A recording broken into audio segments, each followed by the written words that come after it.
Hello food lovers, welcome back to our channel. నేను మీ రాణి Erramsetti. Friends, ఈరోజు recipe బూరెలండి. ఇంతకుముందు ఎప్పుడు కూడా ఇలాంటి బూరెలు అనేవి మీరు చేసి ఉండరు.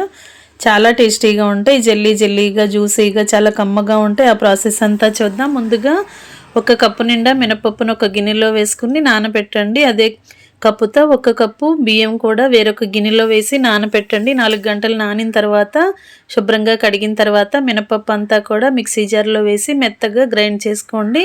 ఈ గ్రైండ్ అయిన పిండిని ఒక గిన్నెలోకి వేసుకోండి. ఇదే మిక్సీ జార్లోకి కడిగి పెట్టుకున్న బియ్యం కూడా వేసుకుని బాగా గ్రైండ్ చేద్దాం. బియ్యంలో వాటర్ అనేవి ఎక్కువగా యాడ్ చేయొద్దండి. బియ్యం మాత్రం చాలా మెత్తగా నలగాలి. అంతవరకు గ్రైండ్ చేసి గిన్నెలో వేసి మినప్పిండి బియ్యపిండి బాగా కలపండి. వేరొక గిన్నెలో గంట ముందుగా నానపెట్టుకున్న సగ్గుబియ్యంని బాగా ఉడికించి తగినంత బెల్లం వేసి బాగా ఉడికించి యాలకుల పొడి వేసి నెయ్యి వేసి ఉండల్లాగా చేసుకుని పూర్ణాలను వేసుకోండి.